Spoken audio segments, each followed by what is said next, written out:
எனக்கு சின்ன வயசுல இருந்தே விஜய் அவர்களோட குடும்பத்தோடு பழக்கம் இருக்கிறது.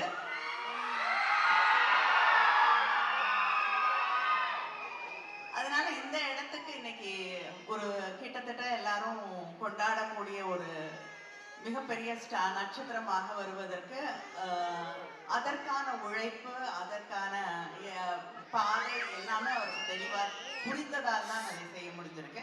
அதனால அதே தெளிவோடும் அதே உழைப்போடும் அவர் தொடர்ந்து பயணம் செய்ய வேண்டும்.